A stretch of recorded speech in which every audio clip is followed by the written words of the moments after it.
warahmatullahi wabarakatuh.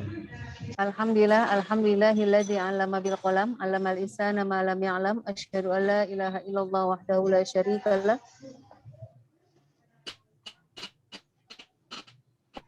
wa asyhadu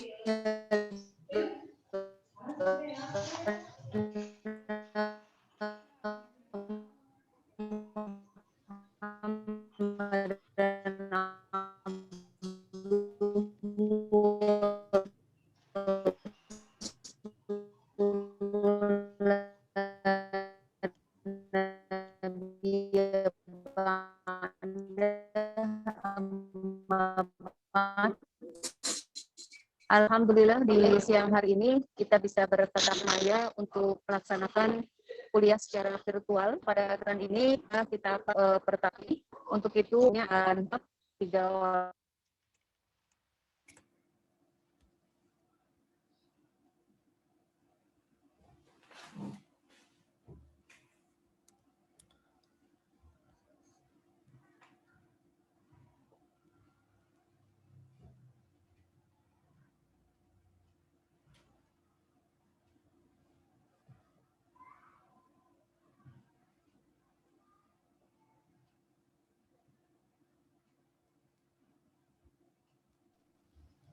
Assalamualaikum, Bu Dokter.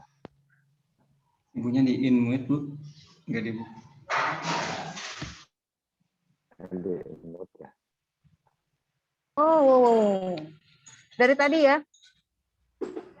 Dari tadi suaranya ini tidak terdengar ya? Ya. Oke ya. Jika nanti di pertengahan ada hal-hal yang ada hal-hal saya undur diri, mohon dimaklum, tetapi semaksimal mungkin akan mengawal teman-teman semuanya sampai tuntas. Untuk itu dipersilahkan kepada kepada kelompok 1 untuk mempresentasikan materinya. Silakan Kang Abdul Rozak bisa mengatur presentasi kita pada kesempatan ini. Dipersilakan.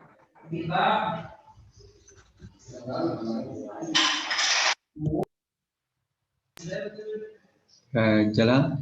Oke ya, terima kasih atas sambutan dari Ibu dosen. Bagi teman-teman yang baru hadir, barusan Ibu dosen sudah memberikan sambutan atau pembukaan pada kuliah pada siang hari ini.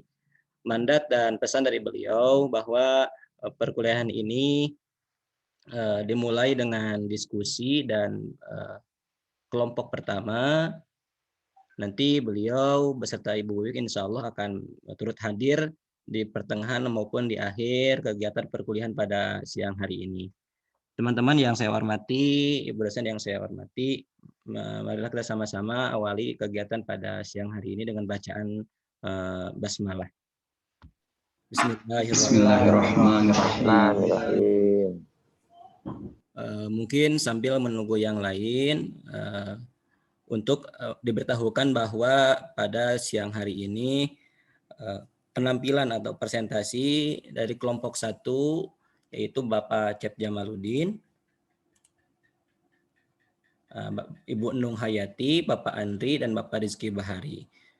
Berhubung Bapak Cep Jamal, Ibu Nung, dan Bapak Rizky belum terlihat hadir, mungkin dari teman-teman sekalian saran atau masukan bagusnya seperti apa, monggo disilakan. Ya, Pak Kusma Manawi, saya Pak Kusma. Pak Jalal dan teman-teman, nampaknya ini ke depan kalau memang ada pembagian kelompok, ada 2 yang memang dari semester 1 itu tidak pernah hadir, artinya memang tidak aktif. Kita juga kehilangan kontak, cross komunikasi dan lain-lain lah. Jadi sudah sangat lengkap. Pertama Bu Nung Hayati, yang kedua Pak Rizky Bahari. Nampaknya memang itu harus dikeluarkan begitu di daftar absensi saya di kelas A. Memang sudah berikan, artinya warnanya sudah dirubah jadi warna merah gitu. Jadi jangan dimasukkan, kasihan seperti sekarang kan Pak Cep Jamaludin ya. Ya. Cep Jamaludin dengan Pak Andri. Nah, Pak Andri memang masih ada komunikasi. Saya coba tanya juga, insya Allah masih komitmen, walaupun memang ya dengan kendala lokasi beliau itu ada di daerah yang tidak terjangkau dengan baik sinyal selulernya gitu, tapi masih ada komunikasi. Akhirnya kan tinggal satu begitu ya. Daerah mana Pak? Pak Andri Pak? Cep Jamaludin tidak hadir jadinya, jadi semuanya tidak bisa berjalan. Gimana Pak Yogi? Pak Andri itu daerah mana Pak? Pak Andri itu daerah Ciamis. Ciamisnya bukan Ciamis kota, jadi Ciamis pinggir, daerah Raja Desa. Daerah rada kasisi lah nyingcep, rada tebih gitu deh. Terus badeka daerah mananya, arah ke Penawangan Pak. Iya ya. Ya, Pak jadi, Andri juga Pak ya, kayaknya udah tidak ada ya. Pak Andri ya. Kalau Pak Cep masih ada komunikasi barusan. Sebentar saya coba di Japri karena masih ada komunikasi tadi pagi. Bu dosen izin heula abdinya. Iya. Man kanggo ngondisikeun, suamina atau sehat Bu? Oh, terus alhamdulillah. Alhamdulillah ngiring bingan. Pak Ruslan suaranya kurang terdengar. Oh gitu, sekitar. Ya, kalau yang lain gimana? Terdengar tidak? Jelas Bu, alhamdulillah. Jelas Bu, alhamdulillah terdengar. Oh jelas, saya nggak begitu jelas. Ya. Mungkin gini aja ya. Sip. Gimana kendalanya anggota kelompoknya? Berhubung mungkin kelompok 1 belum Anggota kelompoknya tidak ada. Belum hadir Bu, mungkin untuk Pak Agus dan Pak Jailani dipersiapkan dulu aja, dikhawatirkan buruknya kelompok 1 tidak bisa hadir gitu. Jadi kelompok 2 Pak Agus dan Pak Jailani mungkin untuk diharapkan untuk dipersiapkan terlebih dahulu. Kita tunggu dulu sekitar 10 menit atau berapa menit konfirmasi dari kelompok 1. Sambil menunggu mungkin Pak Jailani dan Pak Agus bisa mempersiapkan bahan diskusi kelompoknya. Ya. Saya sudah japri Pak, Bu dosen sudah japri, masih ada komunikasi dan lagi online, mudah-mudahan segera masuk ini ke Zoom beliau Pak Cep Jamaludin. Dan tugasnya juga memang Bu dosen sudah masuk sesuai dengan arahan Bu dosen, tanggal 18 sudah pada masuk Bu gitu, dan beliau untuk kelompok 1 juga sudah masuk sebenarnya tugasnya.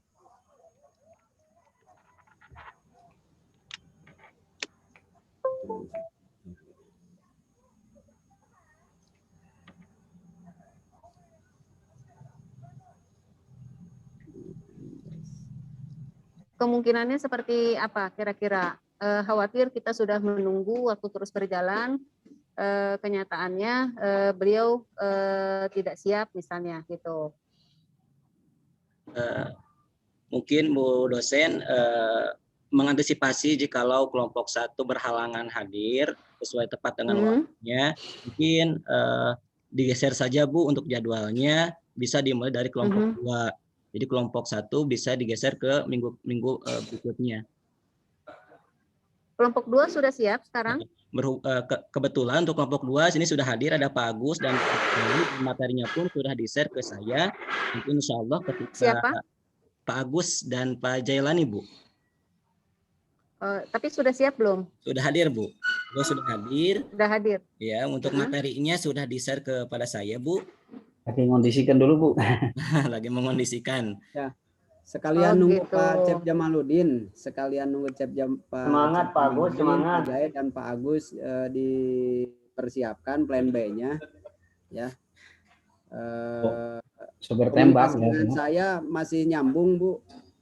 Pak Cep Jamaluddin. Wilujeng Sumping Pak Cep Jamaluddin terlihat sudah Alhamdulillah muncul di sudah monitor. masuk. Ada. Ada. Ya, sip. Ya, Alhamdulillah terjadi. Pak Cep monitor Pak Cep. Nah, abdi nyalira ya teh. Tiasa kakuping soal antena. Yos Pak Cep ku abi di bantosan kanggo ngamoderatoran mah gitu. Mohon. Kawatos. Ya nyalira gitu kayak Kayak kelompoknya nu ngabantos doa. kelompoknya nyalira. Atas doa. Terus kadang kadang doaina. Pak Cep upami tos siap wartosan we ya nana materina dikirim ke Pak Jalal supaya tiasa di share screen atau napi upami bade ku nyalira oge mangga. Mun ti dia we pengen Moderatorna dibantos ku Pak Jalal. di screen ti dia we pengen. Oh, mohon atuh mangga.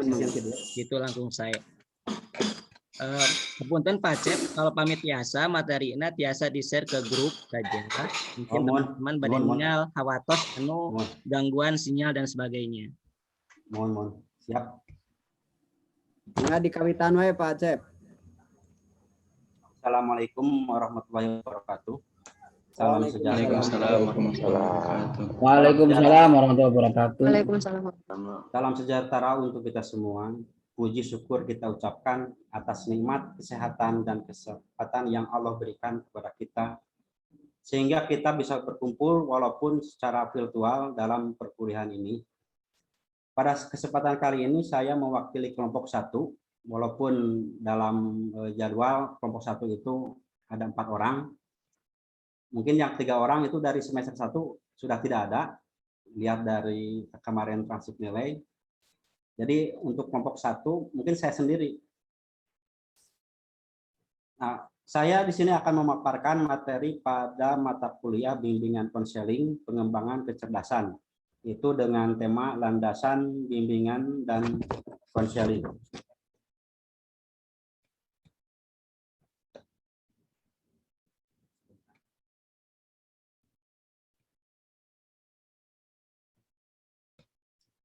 Nah, untuk kesempatan kali ini saya akan memaparkan materi tentang landasan bimbingan konseling. Yang pertama, pengertian. Di dalam Kamus Bahasa Indonesia bahwa kata landasan berarti alas dan tumpuan. Kata alas berhubungan dengan fisik seperti landasan pesawat terbang. Sedangkan kata tumpuan itu berhubungan dengan hukum, prinsip, konsep, teori seperti Undang-Undang Dasar 1945.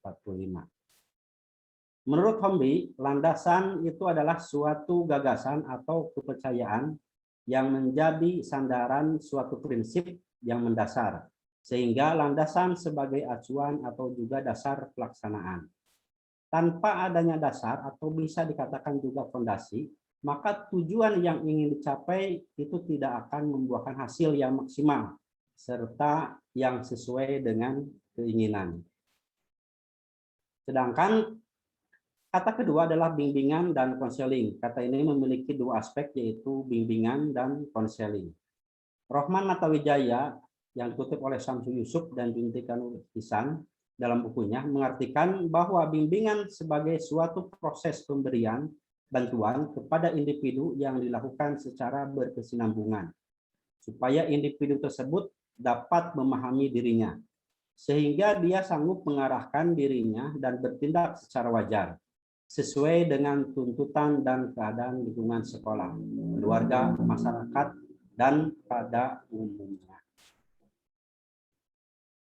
Sedangkan American School Counselor Association mengemukakan bahwa konseling adalah hubungan tatap muka yang bersifat rahasia, penuh dengan sikap penerimaan dan pemberian kesempatan dari konselor kepada klien. Konselor mempergunakan pengetahuan dan keterampilannya untuk membantu kliennya mengatasi masalah-masalahnya.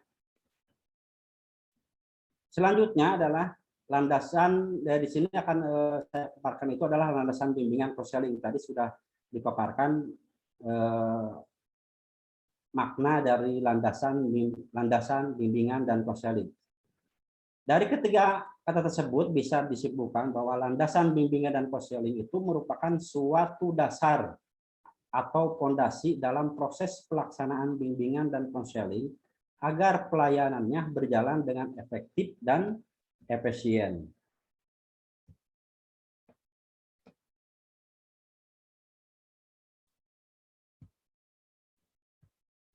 Landasan dalam bimbingan dan konseling pada hakikatnya merupakan faktor-faktor yang harus diperhatikan dan dipertimbangkan khususnya oleh konselor selaku pelaksana utama dalam mengembangkan layanan bimbingan dan konseling. Ibarat sebuah bangunan, untuk dapat berdiri tegak dan kokoh tentu membutuhkan fondasi yang kuat dan tahan lama. Apabila bangunan tersebut tidak memiliki fondasi yang kokoh, maka bangunan itu akan mudah goyah atau bahkan ambruk. Demikian pula dengan layanan bimbingan dan konseling. Apabila tidak didasari oleh fondasi atau landasan yang kokoh, maka akan mengakibatkan kehancuran terhadap pelayanan bimbingan dan konseling itu. Dan yang menjadi taruhannya adalah individu dan klien. Selanjutnya adalah apa tujuan dan fungsi landasan bimbingan dan konseling.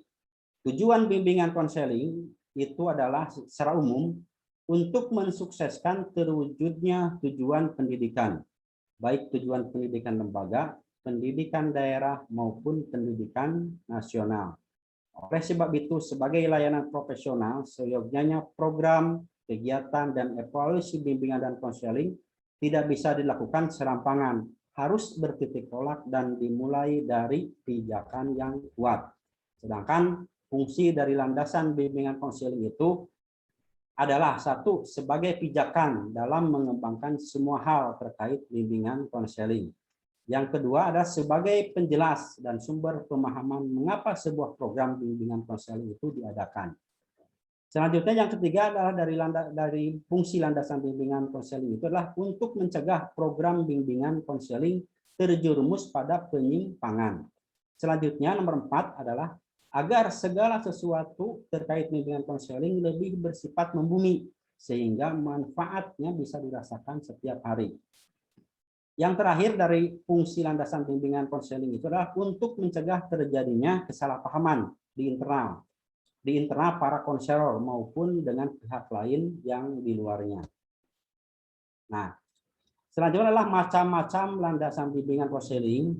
Sebetulnya landasan-landasan bimbingan konseling itu ada banyak, itu dari berbagai buku saya pelajari. Tapi di sini saya akan mengumpulkan hanya 5 saja. Yang pertama adalah landasan religius, yang kedua adalah landasan filosofis, yang ketiga adalah landasan sosial budaya, yang keempat adalah landasan psikologis, dan yang terakhir adalah landasan pedagogis. Yang pertama, apa itu landasan religius? Landasan religius itu pada bimbingan konseling sejatinya ingin memposisikan konseli atau klien sebagai makhluk Tuhan yang diberi hak oleh Tuhan sebagai manusia lain.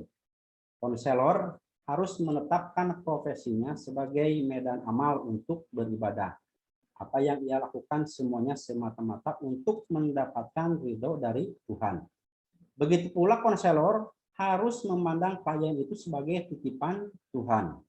Nah, pendekatan spiritualisme dalam bimbingan konseling ini kadang lebih manjur daripada pendekatan rasional.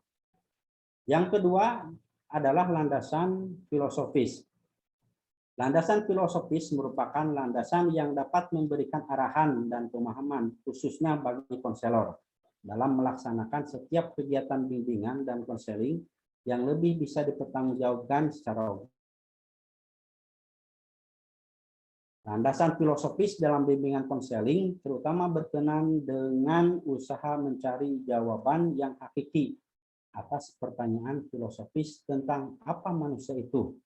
Untuk menemukan jawaban atas pertanyaan filosofis tersebut, tentunya tidak dapat dilepas dari berbagai aliran filsafat yang ada, mulai filsafat klasik sampai dengan filsafat modern. dan bahkan filsafat postmodern. Yang ketiga adalah landasan sosial budaya. Landasan sosial budaya merupakan landasan yang dapat memberikan pemahaman kepada konselor tentang dimensi kesosialan dan dimensi kebudayaan sebagai faktor yang mempengaruhi terhadap perilaku individu. Terkait dengan layanan bimbingan dan konseling di Indonesia, Muhammad Surya dalam bukunya mengetengahkan tentang tren bimbingan dan konseling multikultural, bahwa bimbingan dan konseling dengan pendekatan multikultural sangat tepat untuk lingkungan berbudaya plural seperti di Indonesia. Nah, yang keempat adalah landasan psikologis.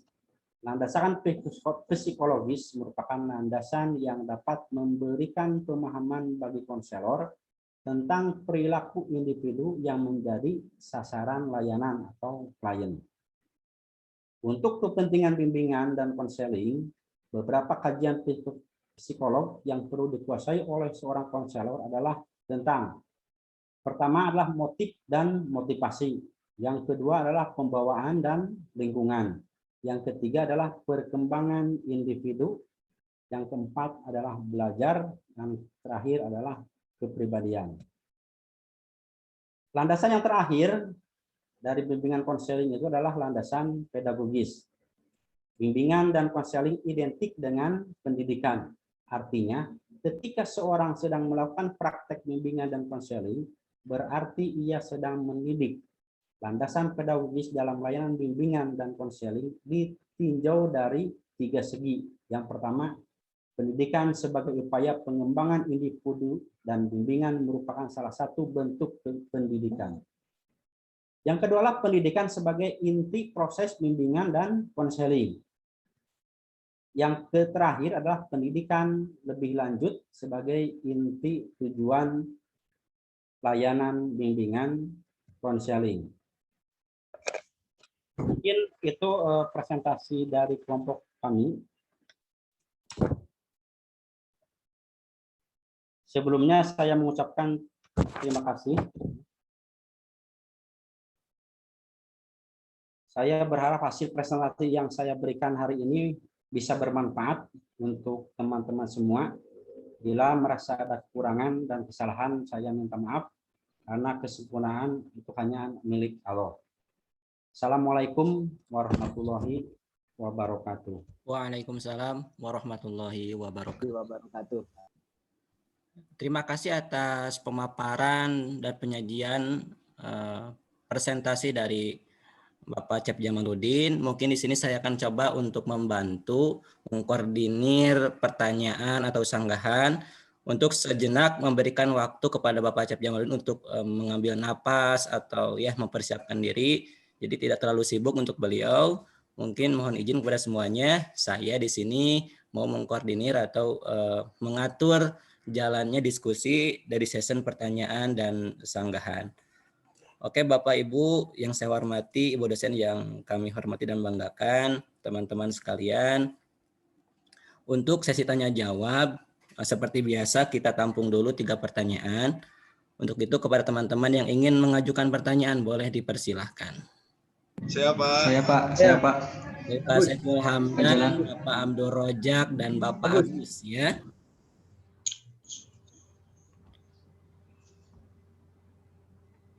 Sudah siap Bapak untuk pertanyaannya? Boleh Pak. Oke, silakan Pak Saiful Hamdan. Assalamualaikum warahmatullahi wabarakatuh. Assalamualaikum warahmatullahi wabarakatuh. Kita hentikan. Bentar ya. Silakan Pak. Bagaimana suaranya? Sudah lumayan bagus Pak. Silakan Pak. Ajib. Oke.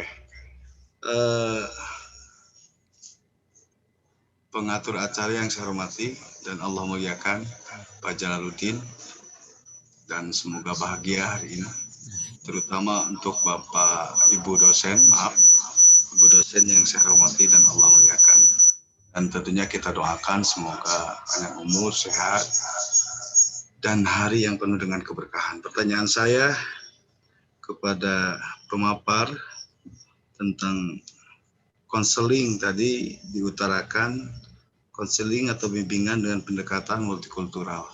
Saya ingin contoh secara konkret bagaimana konseling pendekatan multikultural. Satu itu. Yang kedua, ini agak melenceng tapi studi kasus. Ya, studi kasus praktek konseling ini ternyata kembali ke mental. Tujuannya konseling, bimbingan, ternyata dia malah menjadi PDKT atau apalah. Artinya dia padahal sudah berkeluarga. Nah, ini kendala apa yang terjadi bagi seorang konseling ketika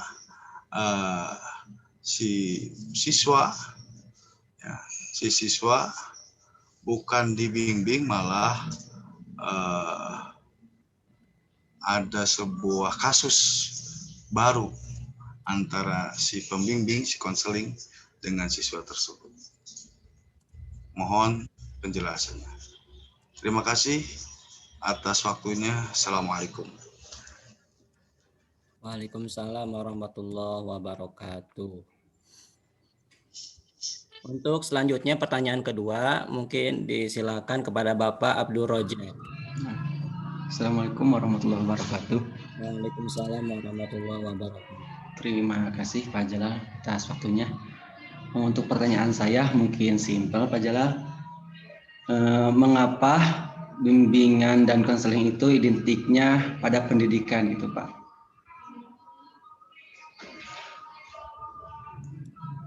Terima kasih Pak.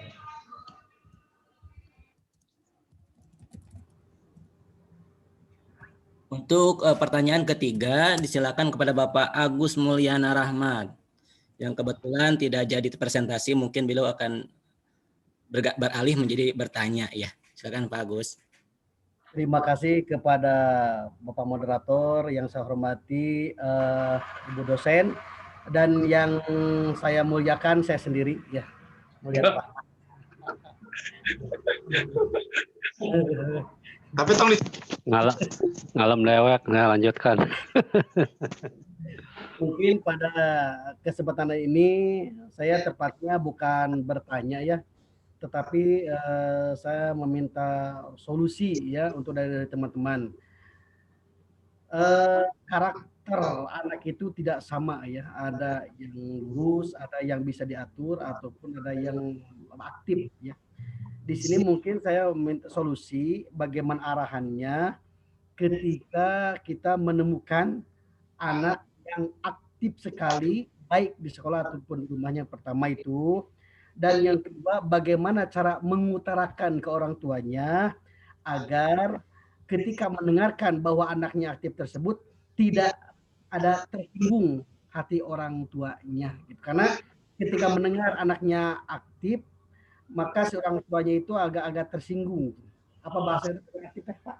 Hiperaktif. Nah itu hiperaktif gitu. Hiperaktif tak? Karena tersinggung orang tua itu mendengar anaknya hiperaktif. Ngajelengnya nggak sudah. Terima kasih.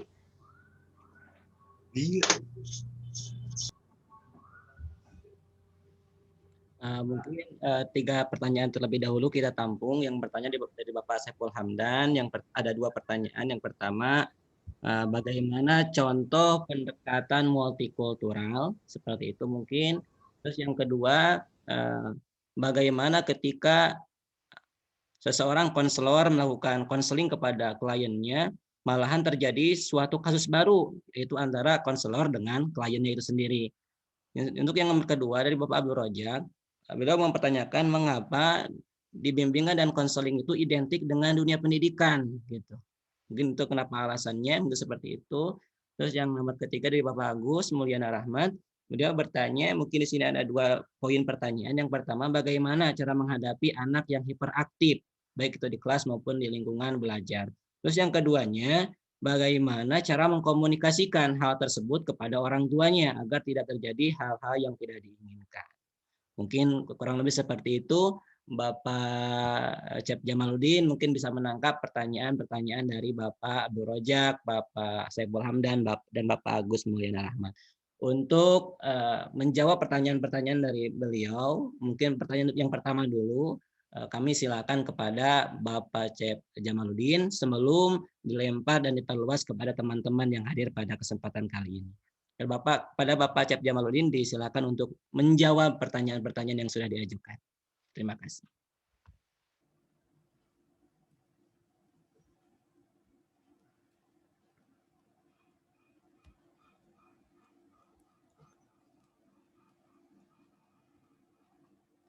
Bapak Cep Jamaluddin hadir? Oh, mungkin ya, Pak. Ada gangguan kali ya Pak Cep Jamaluddinnya, ada gangguan. Oke, kalau gitu kita langsungkan saja, kita lempar pertanyaan dan jawaban kepada teman-teman sekalian. Kita fokus dulu kepada pertanyaan yang pertama dari Bapak Saiful Hamdan. Silakan Pak Ruslan sudah, iya, siapa Ruslan sudah memiliki. Silakan kepada Pak Ruslan. Terima kasih Pak Sekjen, Pak Jalaluddin Ginanjar yang sudah memberikan waktunya. Ini karena perlu disampaikan juga sebenarnya kan yang menjadi tim itu 4 orang, 2 orang tidak hadir, 1 orang tidak aktif, dan yang hadir hanya Pak Cep Jamaluddin, tapi belakangan terkendala ya Pak Jalal dengan sinyal. Ya, jadi mudah-mudahan tetap diskusi kita akan tetap hidup begitu ya. Nah, pertanyaan atas jawaban atas pertanyaan Pak Saiful Hamdan terkait dengan contoh pendekatan konseling multikultural ya Pak Saiful Hamdan, betul? Betul Pak. Nah itu kemudian yang kedua, bagaimana supaya proses konsultasi ini antara konselor dengan kliennya itu tidak menimbulkan masalah baru begitu ya. Nah, saya akan mencoba menjawab pertama bahwa pendekatan multikultural ini karena berkaitan dengan multikultural, kita sudah belajar di semester 1 ya bahwa kultural itu sendiri berarti budaya begitu ya, berarti budaya. Maka pendekatan multikultural adalah pendekatan yang bisa adaptif atau mengakomodir setiap perbedaan budaya, karena memang Indonesia dikenal dengan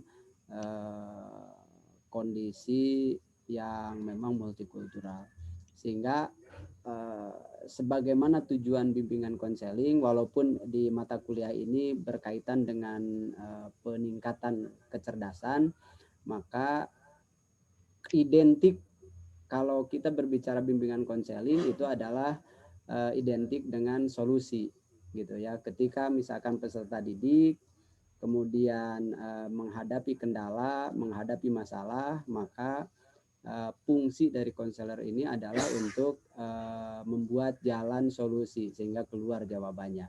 Nah, pendekatan multikultural ini adalah salah satu solusi Pak Saiful Hamdan, salah satu solusi dengan pendekatan multibudaya ini. Jadi jangan sampai nanti ketika dibenturkan atau dijawab dengan salah satu sandaran budaya saja, itu akan mendatangkan masalah baru, sebagaimana nyambung ke pertanyaan kedua. Gitu. Maka memang posisi konselor ini ibaratnya itu harus menjadi lautan solusi gitu ya. Bukan jadi bagian dari masalah.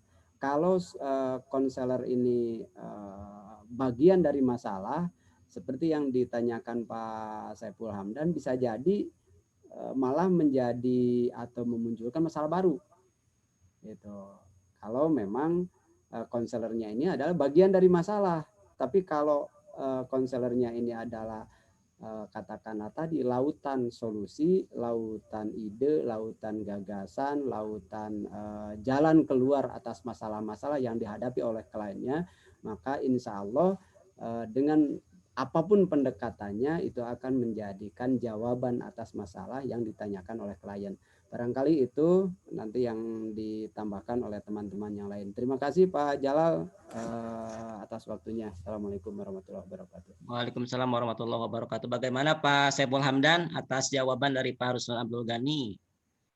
Ya, mulai mendekati Pak. Terima kasih. Pak, yang Kalau lain? begitu mungkin terlihat belum ada kepuasan dari Pak Saiful Hamdan, dari teman-teman yang lainnya boleh menambahkan.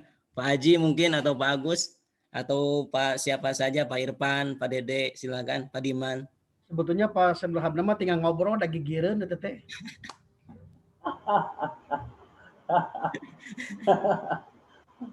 Cicing adalah buka rahasia Pak Gus. Lah Pak Diman, Pak Diman, Pak Anan, lah Pak Anan. Barangkali Pak Anan. Ya sebetulnya saya ingin ngasih kesempatan dulu ke yang lain, biarkanlah yang lain ikut berbicara. Tapi ditawaran oleh moderator saya sangat menghargai lah. Gitu ya. Jadi begini, kalau menurut saya mah ya Pak Saiful, jadi multikultural ini adalah kita harus kembali dulu kepada konsep bimbingan dan konseling itu sendiri gitu ya. Jadi kan intinya mencari solusi yang terbaik dari yang paling baik ya, atau misalnya mencari yang paling baik dari yang terbaik. Salah satu yang ditawarkan itu adalah pendekatan bimbingan konseling berbasis kultural atau misalnya kebudayaan. Contoh saja kasus di sekolah misalnya begini. Ada siswa misalnya dari daerah yang memang contohlah misalnya orang Bandung, terus ada siswa yang misalnya dari luar Bandung atau dari Sumatera, kan? Dari Sumatera. Tentu budaya di Sumatera dengan di Bandung ada yang beda, di antaranya ada yang beda.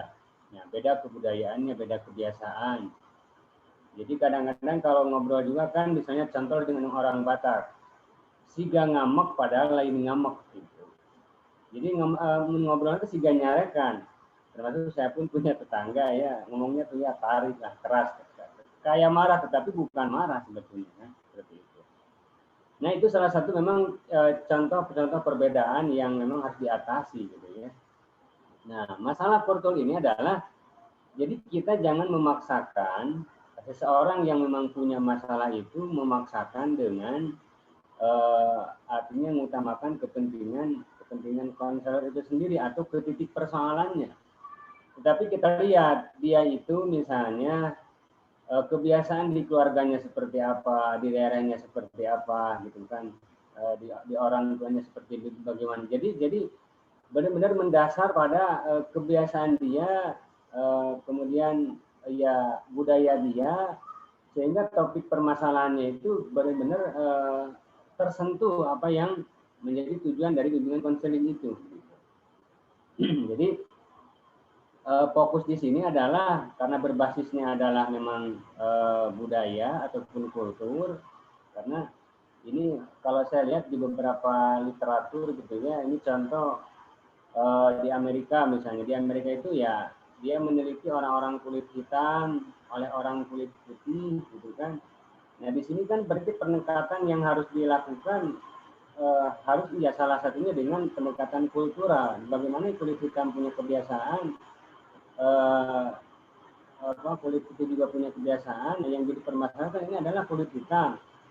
Jadi jangan sampai memaksakan orang yang kulit putih ini, dia seorang konselor secara budaya kulit putih, memaksakan kehendak kepada orang-orang kulit hitam. Ini salah satu yang memang saya pernah baca ya seperti itu. Nah jadi kembali lagi ke masalah kultural itu sendiri, bahwa kata Pak Ruslan tadi ya memang pendekatannya lewat budaya. Jadi ingatlah ketika misalnya contoh lah para ulama pun pada saat menyelesaikan permasalahan, para wali itu juga dengan pendekatan kultur ataupun budaya. Adanya Sunan Bonang, adanya Sunan Kalijaga, itu adalah salah satu proses penyelesaian persoalan-persoalan di masyarakat yang berbasis kultur. Itu mungkin hanya tambahan saja. Terima kasih. Iya. Dan Bagus. Jadi mungkin saya akan mencoba menambahkan ya sedikit saja, mungkin ini sifatnya solutif juga. Pendekatan dalam kasus yang bersifat multikultural mungkin kita bisa menggunakan sistem deduktif, artinya dari umum ke khusus. Kita misalkan dari satu komunitas kita cari dulu apa titik kesamaannya. Misalkan kita ada prinsip saudara manusia, semanusia gitu, sama manusia gitu. Ada sesama bangsa, ada sesama agama. Jadi kita deduktifkan dulu, artinya dari umum ke khusus. Setelah kita dapat feel-nya atau lebih dekat kepada objek tujuan kita, maka dari situ mulai masuk ke ranah-ranah yang lebih khusus lagi. Mungkin salah satunya seperti itu. Sedikit Pak Jalal. Silakan Pak. Barangkali ini prinsipnya adalah kalau tadi Pak Saiful Hamdan pendekatan multikultural, konselor itu harus bijaksana memandang perbedaan, barangkali itu. Apa penekanan perbedaannya? Karena yang ditanyakan adalah multikultural, ya barangkali bijaksana dalam memandang latar belakang budaya. Itu termasuk juga sebenarnya kan memang bukan hanya latar belakang budaya saja, perbedaan-perbedaan yang lain juga harus sangat bijaksana memandang, sehingga nanti solusinya itu efektif, bisa diterima sebagai solusi masalah yang ada. Ini seperti contoh, kalau tadi ditanya contoh, misalkan Pak Agus pernah bercerita kepada saya, Pak Agus Cekek ya, ada orang Jawa pindah ke Bandung. Kebetulan sekolahnya ke sekolah kelas 3 SD. Nah, begitu perkenalan ya, apakah itu anaknya Pak Jae atau bukan, saya tidak tahu ya. Ketika disuruh nyanyi karena di Jawa itu kan yang paling populer itu gundul-gundul pacul. Maka hari pertama nyanyinya gundul-gundul pacul cul culele, nah gitulah dan seterusnya gitu ya. Nah, pas hari kedua disuruh nyanyi lagi masih tetap juga ya. Akhirnya teman-temannya kan mulai bosan, bisa nggak lagu yang lain? Kata ibu gurunya, sudah yang karena sekarang di Bandung nyanyi atau lagu Halo Halo Bandung. Nah, di hari ketiga nyanyi lagi gitu. Halo Halo Bandung dung kota. Udah kira-kira gitu ya. Jadi lagunya lagu Halo Bandung, nadanya nah ini contoh kecil saja bisa ditertawakan, tetapi dengan adanya perbedaan budaya, latar belakang, nah sebenarnya kan ini salah satu cara bagaimana kita harus sangat bijaksana gitu. Bagi orang dewasa, bagi seorang guru ya mungkin itu yang menggelikan, tapi disitulah kita harus sangat bijaksana memandang perbedaan. Kira-kira begitu Pak Jalal, mangga dilanjutkan. Oke, bagaimana Pak Saiful? Silakan ditanggapi. Ya, sudah terbuka Pak, sudah jelas mulai. Tapi yang kedua Pak, mohon di akomodir. Yang kedua kata Pak Saiful Hamdan mungkin belum terjawab ya dari teman-teman sekalian. Mungkin pertanyaannya dari Pak Saiful Hamdan, ketika timbul masalah yang terjadi antara konselor dengan klien gitu, yang tadinya ingin membuat sebuah solusi, ternyata ketika di perjalanan menjadi sebuah konflik lagi gitu, yang menimbulkan konflik yang baru. Mungkin dari teman-teman menyumbangkan pemikirannya, pandangannya, disilakan. Pak Jalal tadi sudah dijawab Pak Jalal. Ini kalau yang lain mungkin bisa ditambahkan. Tadi sudah dijawab bahwa supaya tidak menjadi atau memunculkan masalah baru, maka konselornya itu jangan menjadi bagian dari masalah baru. Gitu. Jangan menjadi bagian masalah, jadi harus menjadi solusi dari masalah klien. Nah, biasanya kalau mungkin ini pengalaman Pak Saiful Hamdan kayaknya ini, ada jemaah yang konsultasi ke Pak Saiful Hamdan, ya kadituna malik bogoh jadi liur, jadi muncul masalah baru gitu. Nah, makanya harus jadi solusi, bukan jadi bagian dari masalah. Nah, itu jadi jawaban sudah saya sampaikan. Terima kasih, Mangga lanjut. Apa curiga Pak Kosma? Curiga itu. Ya, boleh menambah. Boleh, silakan Pak Diman, silakan Pak Diman. Ya, untuk yang tadi pertanyaan pendekatan multikultural sudah dijelaskan oleh rekan-rekan ya. Dan saya kira sudah cukup jelas. Cuman saya ingin mengomentari tentang konselor yang ternyata ada dalam perjalanannya itu menimbulkan kasus baru kan, yang tadinya si klien itu mencari solusi, memecahkan masalah, malah menambah masalah. Nah ini saya dari pengalaman saja, sharing saja. Saya juga pernah dulu ada, jelas Pak suara saya Pak? Jelas Pak Diman, jelas. Ya di sini kan besar Pak tuh. Ya ini sharing saja. Saya dulu ada dosen di S1 itu, dia seorang konselor dan sangat disukai oleh bukan cuma oleh mahasiswa laki-laki, mahasiswa perempuan, tapi juga mahasiswa laki-laki. Nah, tahap sukanya itu dalam tahapan atau dalam batasan wajar. Kenapa?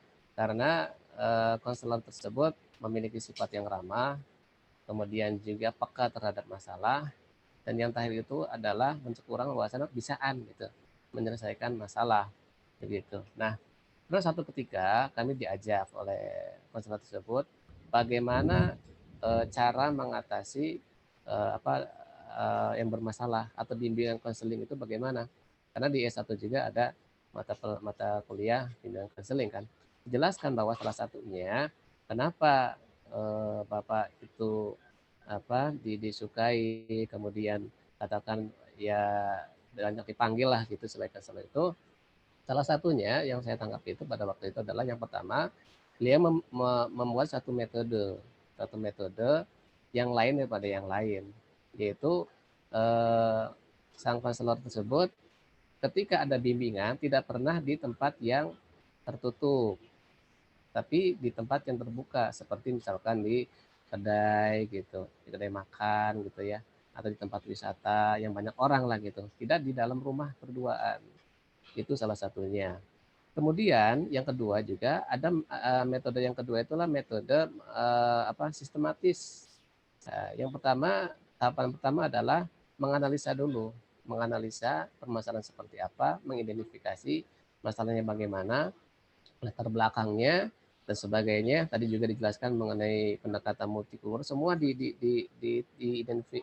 identifikasi. Nah, setelah itu kemudian di langkah keduanya adalah menentukan masalahnya apa, titik masalahnya apa. Nah, setelah itu baru nanti tahap selanjutnya adalah penyelesaian. Dan itu ada tahapannya, ada 1, 2, ada 3. Apabila misalkan tahapan pertama tidak bisa, maka solusi yang kedua. Solusi yang kedua tidak bisa, solusi yang ketiga. Nah, kalau seandainya solusi yang ketiga ini tidak berhasil, di sini selesai bimbingan konseling di situ. Tujuannya apa? Tujuannya adalah satu, memang agar efektivitas waktu. Terus yang kedua, ada kalanya juga masalah yang ditimbulkan itu adalah bersifat hanya bisa diselesaikan secara waktu begitu.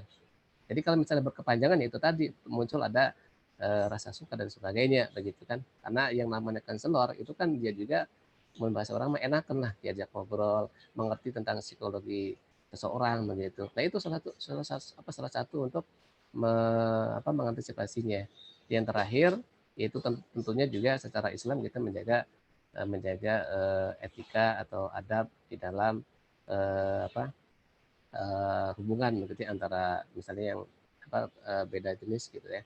Seperti itu Pak, sharing saja. Terima kasih. Boleh menanggapi Pak? Silakan Pak Abdul Rojak menanggapi.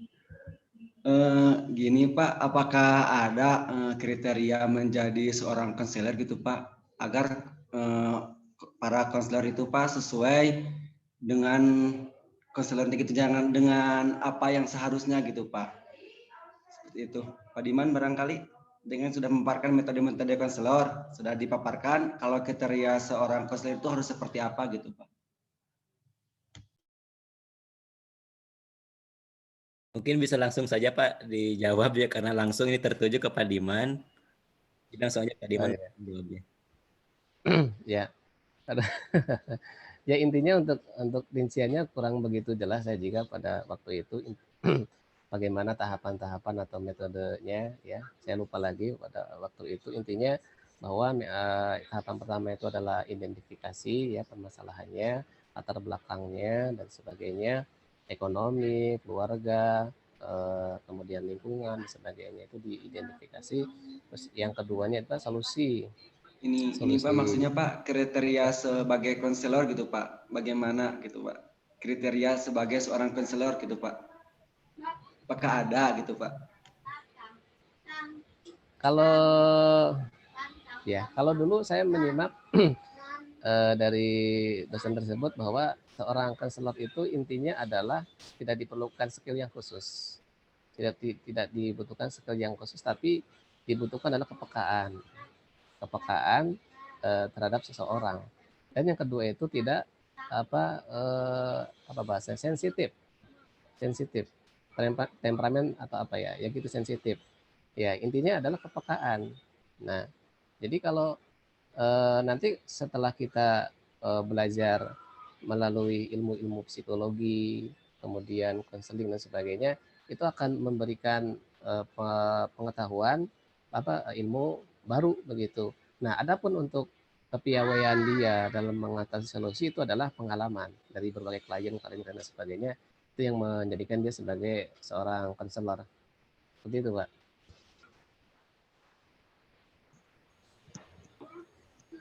Terima kasih. Boleh menjawab. Silakan Pak Yus. Silakan Pak Yus. Pak Yus. Menanggapi sedikit Pak ya.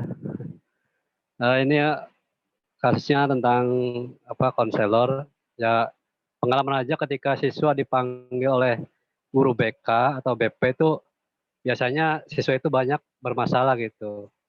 Nah, lagi-lagi ketika siswa dipanggil oleh tim BK, mereka merasa ketakutan gitu. Takutnya di sidang apa, masalahnya apa. Padahal mungkin dari tujuan konselor sendiri kan hanya untuk membimbing, mengarahkan supaya anak itu bisa berubah lagi. Cuma rata-rata kalau lagi di siswa SMK mungkin kenakalan remaja, identiknya bahwa BKBP itu untuk menindak siswa-siswa yang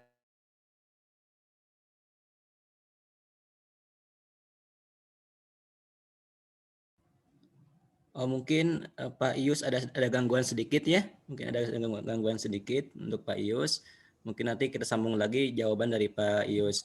Oke teman-teman sekalian, mungkin kita lanjut aja ke pertanyaan yang kedua. Nanti kalau ada waktu pertanyaan-pertanyaan berikutnya bisa menyusul.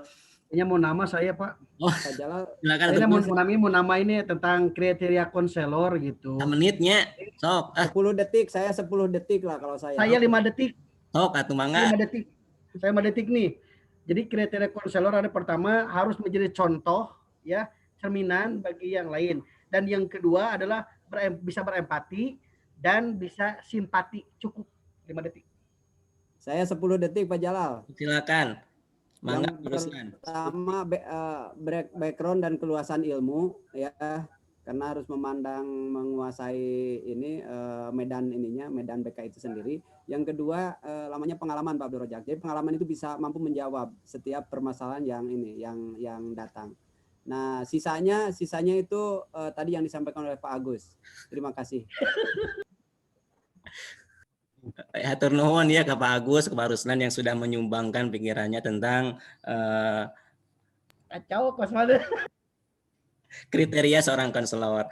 Untuk selanjutnya kita akan masuk ke dan mencoba menjawab untuk pertanyaan kedua dari Pak Abdul Rojak. Pertanyaannya kurang lebih mengapa ada BK, pandangan itu kenapa BK itu cenderung dengan dunia pendidikan saja gitu.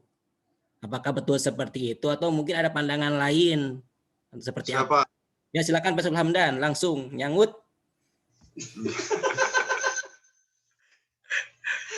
Begini, pertanyaan dari siapa nih? Mohon maaf Pak Jalaluddin. Gustin Agung. Pak Abdul Rojak Pak, Pak Abdul Rojak Pak. Dari Pak Abdul Rojak. Betul, identik dengan sekolah. Padahal memang karena sekolah itu menyediakannya BK.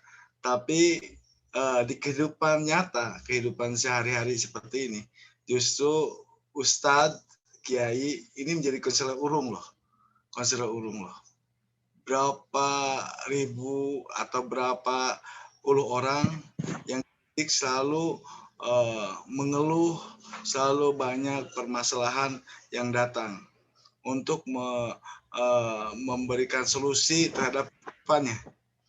Jadi saya lebih cenderung ya identik di sekolah karena sekolah menyediakan, lembaga menyediakan. Tapi di luar itu, di luar sekolah justru Ustadz Kiai menjadi konselor ulung loh. Itu saja, terima kasih. Oke, dari teman-teman yang lainnya mungkin mau menambahkan tentang paradigma tersebut.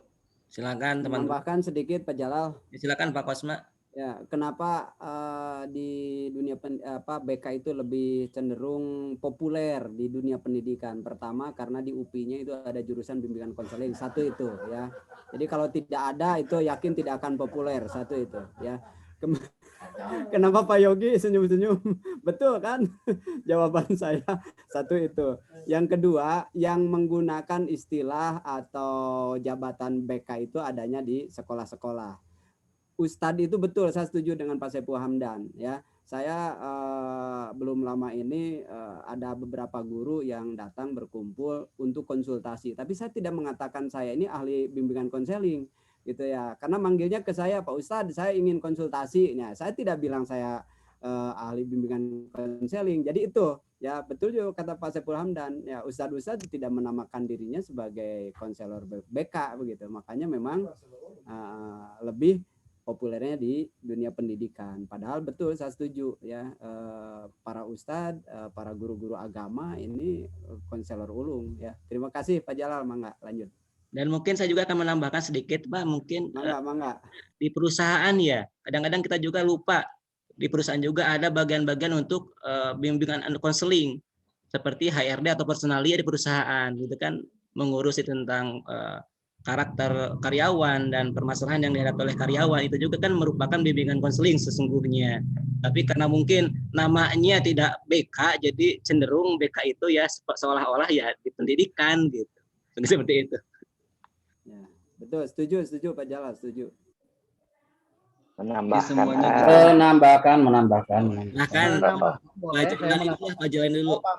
Pak Jalani. Ya.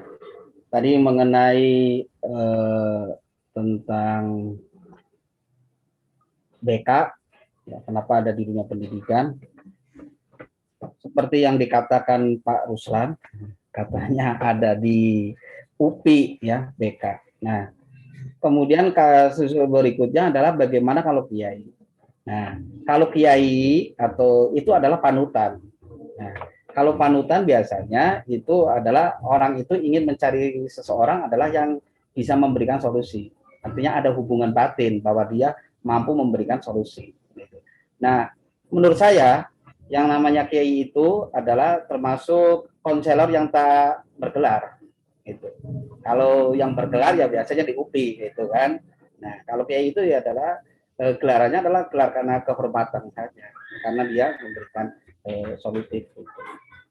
Itu saja mungkin tambahan dari saya. Terima kasih. Ya, langsung saja Pak Yogi. Boleh ditambahkan Pak Yogi karena tadi sudah mengajukan diri. Alhamdulillah, terima kasih Pak Jalal. Terima kasih Pak Kosma. Assalamualaikum warahmatullahi wabarakatuh. Pertanyaan Pak Abdul Rojak cukup menarik Pak. Saya baca juga di BK yang dari Prof. Wargito. Kebetulan di sini ada tujuan dari BK. Nah, tujuan BK itu adalah membantu peserta didik untuk mencapai tugas-tugas perkembangan secara optimal sebagai makhluk Tuhan, sosial dan pribadi. Nah, di sini ada peserta didik. Mungkin kita mengetahui peserta didik itu pesantren, madrasah, itu kan yang namanya sekolah itu bukan berarti sekolah umum. Nah, idealnya di sini disampaikan juga menurut Prof. Wargito, kebetulan nanti presentasi saya juga mengenai bimbingan konseling di sekolah. Nah, makanya saya buka, insya Allah Pak, ternyata BK ini mempunyai panduan bahwa setiap 60 siswa yang ada di satu sekolah itu wajib memiliki 1 orang guru. Jadi kalau misalkan di sekolah tersebut 120 itu wajib sesuai dengan peraturan Menteri Pendidikan bahwa wajib kalau siswanya 60 itu wajib ada pembimbing BK itu 1 orang. Guru BK beda dengan guru psikologi.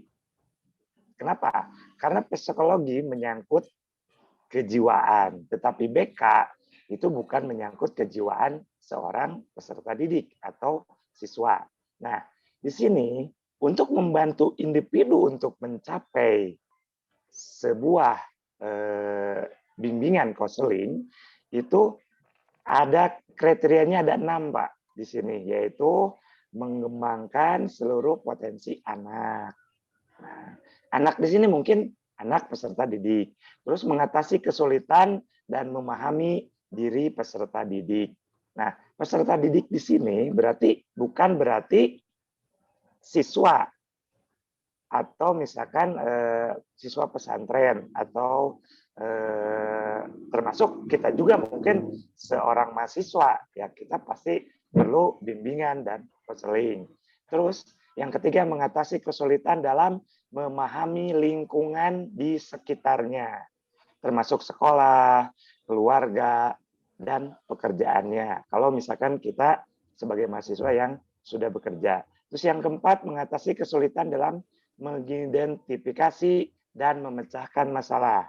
Misalkan Pak Kosma, ini saya belum pergunu memecahkannya, mungkin ke Pak Kosma, gitu, gimana caranya? Itu sama, gitu Pak. Terus yang kelima, mengatasi kesulitan dalam menyalurkan. Nah, menyalurkan kemampuan, minat, dan bakat peserta didik di pendidikan mau dasar, menengah, atau atas, termasuk kita universitas. Terus yang keenam, memperoleh bantuan secara tepat dari pihak luar. Contohnya misalkan pihak luar ada beasiswa, atau kalau di sekolah negeri atau sekolah umum misalkan ada PIP, KIP, dan sebagainya. Mungkin yang saya baca di buku Prof. Gito, tujuan bimbingan konseling di sekolah, mungkin itu Pak Abdul Rojak, mudah-mudahan ada tambahan. Hapunten bila aya kakirangan, hatur nuhun. Pak Jalal, Assalamualaikum warahmatullahi wabarakatuh. Waalaikumsalam Boleh warahmatullahi nambahkan ya, Pak Jalal boleh nambahkan? Silakan Pak Agus, silakan Bang. Tadi kan pertanyaannya kenapa BK itu identik dengan pendidikan. Ya memang BK itu ada arahannya dengan pendidikan, karena BK pendidikan sendiri kan mengarahkan seseorang dari jalan yang belok ke lurus gitu. Nah di sini saya juga jadi penyuluh ya. Saya juga kadang menerima bimbingan pranikah. Catat, bimbingan pranikah. Kenapa demikian? Karena daftar para pemudi yang mau nikah itu belum ada persiapan bagaimana menghadapi rumah tangga yang baik, bagaimana menghadapi suami istri ke suami, bagaimana menghadapi suami ke istri, nah gitu. Menghadapi malam pertama, Pak. Nah itu ya. buka kitab. Dan yang kedua, setelah menikah banyak juga yang bimbingan konseling kepada saya ketika ada pertengkaran. Datang ke rumah, ya kalau yang cekas-cekas mah dihadapi ya tagenya. Ngomong datang tapi terakhir gitu ya. Jadi ya, memang arahnya pendidikan kan mengarahkan yang ternyata tidak baik menjadi baik. Jadi pertanyaannya kenapa identik? Pasti bukan kenapa lagi, pasti identik dengan pendidikan karena arahan. Begitu Pak Durojak. Terima kasih. Assalamualaikum warahmatullahi wabarakatuh. Waalaikumsalam warahmatullahi wabarakatuh. Jadi kesimpulannya gimana Pak? Ini semua sebenarnya ada bimbingan di setiap, bukan di pendidikan saja, cuma beda nama gitu ya Pak? Beda nama Pak, sama sebetulnya BK itu pendidikan-pendidikan. Cuma yang namanya BK itu spesifik ya, spesifik dari arahan tersebut gitu. Waalaikumsalam warahmatullahi wabarakatuh. Ya, Pak nuhun Pak Agus. Oke, mungkin sudah terjawab ya. Saya dianggap cukup dan mungkin teman-teman sekalian pun dapat menyimpulkan dengan persepsi masing-masing. Kita lanjutkan ke pertanyaan yang ketiga yang itu berasal dari Pak Agus sendiri ya. Pertanyaannya yaitu ada dua kebetulan. Yang pertama, bagaimana cara menghadapi anak yang hiperaktif gitu di kelasnya atau di lingkungan belajar.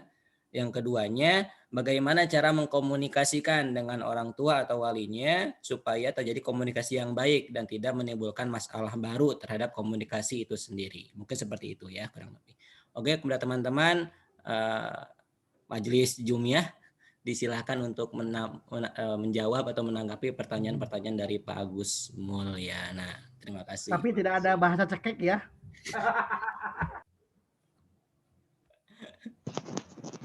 Kita dipengker cekek. Boleh Pak Jalal. Oke, silakan Pak Diman. Duh, baik. Saya catat ya, ini saya catat nih. Oke, Pak Agus, untuk pertanyaan Pak Agus, apa tadi? Bagaimana cara menghadapi anak hiperaktif ya dan mengkomunikasikannya dengan orang tua. Nah ini sebenarnya saya juga sangat antusias ketika membahas tentang bimbingan konselor, konseling, karena memang tidak bisa kita pungkiri bahwa karakteristik dari anak-anak sekarang itu cenderung aktif ya. Saya pisahkan dulu antara hiper dengan aktifnya, yaitu aktif. Begitu seiring dengan beberapa faktor tentunya, apakah dari segi makanan, lingkungan, ya, tontonan, pergaulan dan sebagainya, yang sehingga mengakibatkan karakteristik anak sekarang itu adalah aktif. Nah, kenapa tadi saya pisahkan antara hiperaktif dan aktif? Ini juga berdasarkan pengalaman saya, di mana saya juga mengajar di sekolah swasta yang memang di sana ada BK-nya juga, kemudian juga selalu ada bimbingan, ada training tentang cara mengatasi anak-anak gitu ya. Nah, salah satunya adalah saya pernah ditegur oleh seorang konselor itu ketika mengatakan bahwa Ibu, ini anak ini hiperaktif. Nah, oleh pemateri tersebut nanya balik, emang Bapak buktinya apa mengatakan anak itu hiperaktif? Bapak tahu nggak apa itu yang dimaksud dengan hiperaktif? Begitu. Nah, kita tidak boleh langsung mengatakan bahwa anak itu hiperaktif tanpa terlebih dahulu mengetahui apa itu hiperaktif. Ya, menurut beliau hiperaktif itu adalah kategorinya ADHD. ADHD itu adalah intention definisi hiperaktif disorder. Itu gangguan mental yang menyebabkan seseorang anak sulit memusatkan perhatian, ya, sulit memusatkan gangguan mental yang menyebabkan anak sulit memusatkan perhatian. Jadi di sini adanya gangguan mental begitu yang sehingga anak itu menjadi aktif. Jadi si anak aktif tersebut bukan bukan keinginan dia sendiri, tapi karena ada gangguan berupa mental begitu. Yang kedua, disebabkan pula adanya gangguan saraf ya di otak dan sebagainya, apakah itu hormon kemudian dan sebagainya, yang intinya yang menyebabkan anak itu menjadi aktif, itu yang dimaksud dengan hiperaktif begitu. Nah, ketika kita melihat anak yang aktif, kategori itu atau bukan? Ketika misalkan bukan, tidak ada gangguan mental, hormon dan sebagainya, berarti itu bukan kategori anak yang hiperaktif. Nah, kemungkinan memang dia itu aktif saja dalam kategori aktif yang normal. Apakah memang anak tersebut cerdas ya? Karena juga anak yang cerdas itu kan aktif juga kan ya, karena kecerdasannya begitu. Atau juga mungkin karena dia tenaganya berlebih gitu, ya power lah gitu, sangat-sangat ini tenaganya berlebih sehingga dia menjadi aktif begitu. Nah, salah satu caranya cara yang pernah saya dapat pada waktu itu adalah yang pertama untuk mengatasi anak yang hiperaktif itu salah satu saja, cukup banyak memang, yaitu dengan cara membangun kehidupan anak yang terstruktur. Artinya kepada anak diberikan suatu jadwal lah kepada anak. Ini untuk anak yang memang hiperaktif, memang terbukti bahwa anak tersebut hiperaktif, dan menurut pemerintah tersebut dikatakan bahwa pada dasarnya anak yang hiperaktif itu tidak ada obatnya, ya, tidak ada obatnya, tetapi bisa dengan cara diterapi atau bimbingan, betul. Intinya ke terapi lah begitu. Adapun obat-obat itu yang dikasih oleh dokter itu untuk yang ADHD itu adalah hanya bersifat mengontrol, tidak bisa menyembuhkan. Nah, intinya itu harus dilakukan terapi. Nah, bagaimana terapinya? Salah satunya adalah tadi yang pertama membangun kehidupan anak yang terstruktur atau terjadwal. Misalnya kapan harus mandi, kapan harus tidur, kapan harus main, begitu. Bahkan dilibatkan dalam kegiatan sehari-harian seperti orang tua ketika beres-beres gitu. Nah, tolong taruh ini bereskan ini atau simpan buku ini di meja rak misalkan begitu. Itu salah satunya, itu dengan cara kehidupannya yang terstruktur. Yang kedua itu dengan cara menciptakan waktu tidur yang rutin begitu. Nah, untuk anak yang hiperaktif itu cenderung karena salah satunya ya yang pernah saya lihat itu yang ini betul-betul oleh seorang psikolog mengatakan ada kelainan dalam hormonnya, itu salah satunya diatur waktu tidurnya. Begitu. Salah satunya adalah ketika malam tidak boleh menonton televisi, ya, apalagi main HP. Begitu. Lakukan kegiatan-kegiatan yang dapat menguras tenaga, begitu. Karena dengan dia capek, maka akan tidur, sama kayak kita ya, kalau capek pasti tidur. Nah, kemudian berikutnya adalah salah satu caranya adalah itu dengan beraktivitas atau berolahraga. Karena ada juga anak yang memang aktif, yang hiperaktif itu tadi karena hormon pemicunya itu sangat besar, yang sehingga memicu tenaga yang cukup besar, maka dilakukannya olahraga. Nah, olahraga yang sangat cocok untuk anak hiperaktif adalah renang, ya, olahraga renang. Nah, di sana gerak semua renang itu, yang sehingga dapat mengurangi hormon yang berlebih tadi. Kemudian asupan makanan juga ada, halnya sayuran brokoli, ya, brokoli itu dapat mengurangi hormon aktifnya katanya begitu. Itu. Nah, yang terakhir singkat saja, itu untuk mengkomunikasikan ke orang tua bagaimana? Itu dengan cara tadi ya, simpelnya itu adalah mengundang orang tua, membicarakan kepada orang tua, bahkan kita di situ mendatangkan seorang psikolog, begitu. Karena memang betul tadi di awal ada yang menyinggung bahwa BK itu tidak psikolog, bukan psikolog kan ya, begitu, betul begitu. Nah, maka seorang BK, seorang guru BK itu memanggil orang tua tersebut, kemudian membicarakan anaknya dan menyarankan untuk dibawa ke seorang psikoteater gitu ya, atau ke psikolog, dan bila perlu dicek secara kesehatan apakah ada gangguan saraf, apakah gangguan hormon dan sebagainya. Itu salah satunya. Setelah itu baru dicari penyelesaiannya atau solusinya. Terima kasih, Pak. Baik, makasih Pak Diman. Yang saya tangkap, punten ya Pak Jalal ya. Yang saya tangkap di sini solusi menghadapi anak yang hiper, yang pertama kata Pak Diman itu membangun kehidupan anak, dan yang kedua mengontrol anak, dan yang ketiga terapi dilibatkan dalam kehidupan sehari-hari, baik itu beberes kasur atau beberes nembok misalnya gitu ya. Dan yang keempat adalah menciptakan waktu tidur yang rutin. Pasti kalau sudah capek pasti tidur gitu ya. Dan yang kelima adalah berolahraga, dalam kutip bahasa ini adalah renang ya, perbanyak renang. Dan yang keenam makanan yang baik, yang diperbanyak adalah brokoli, tapi bukan kangkung ya, gitu.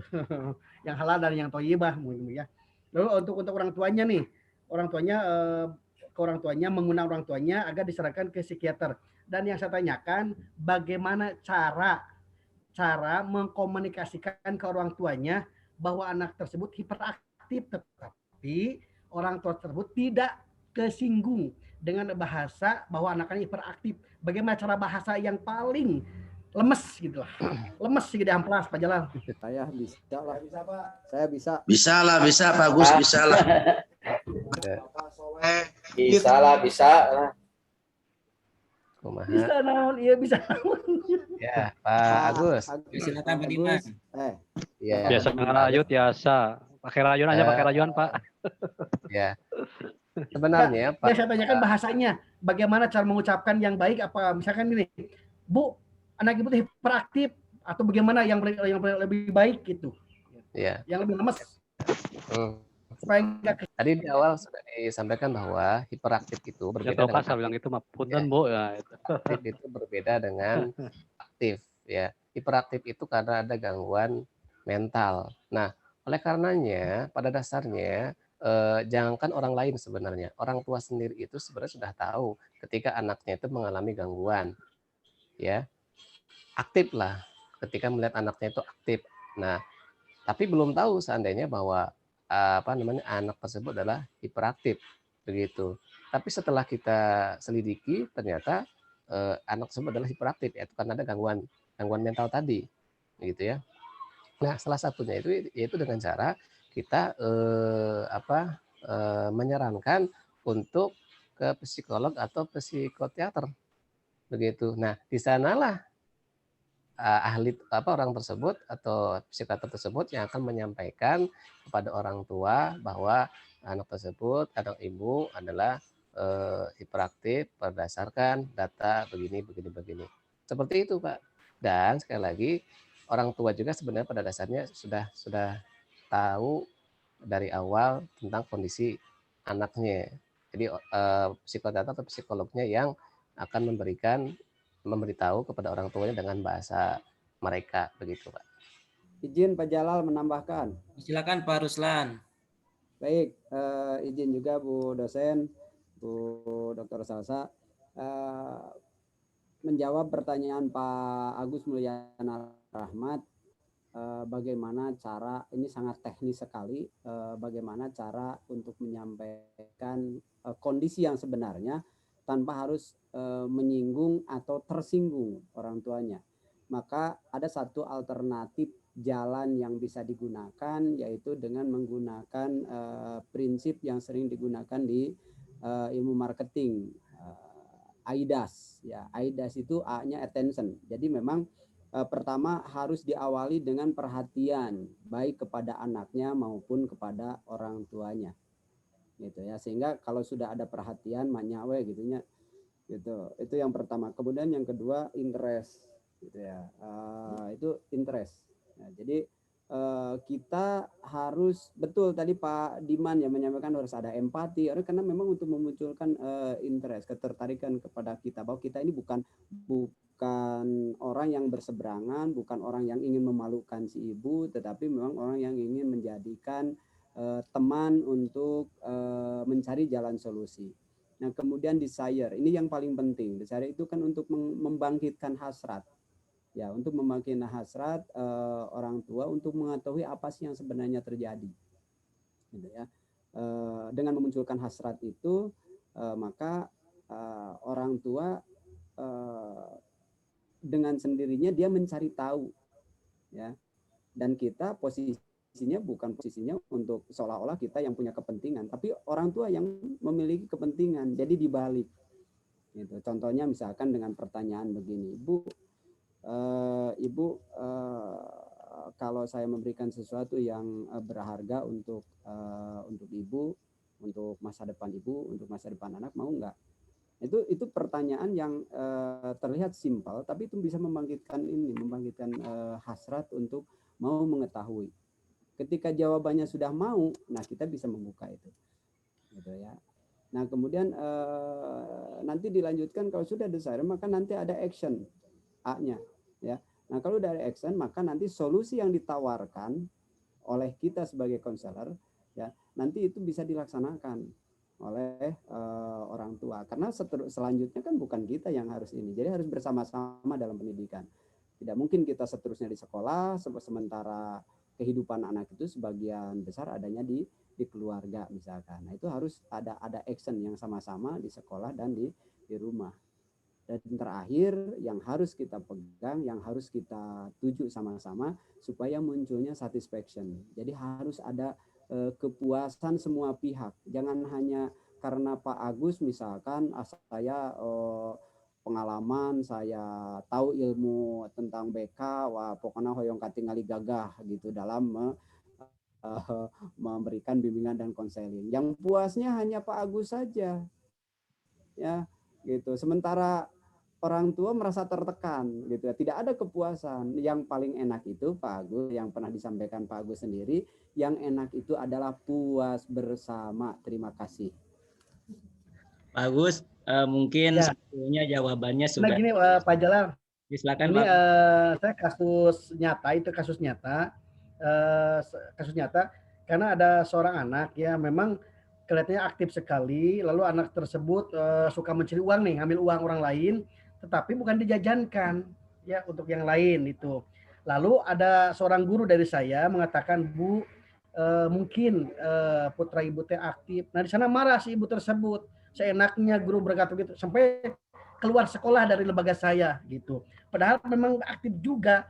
Nah, memang saya juga kebingungan, apa kata-kata apa yang harus dikatakan kepada seorang ibu. Nah, tadi memang udah kejauh sama Pak Ruslan dan Pak Diman, bahwasanya diarahkan saja memang ke psikiater, dan tadi oleh Pak Ruslan dibahas dengan ilmu marketing tadi ya, AIDAS tadi. Terima kasih Pak Diman, Pak Ruslan, Pak Jalal, Pak Bapak-bapak, sadayana dan Ibu. Terima kasih. Mungkin Pak Agus ya sedikit menambahkan saja, jawabannya itu solusinya sebetulnya sudah sering dilakukan oleh Pak Agus.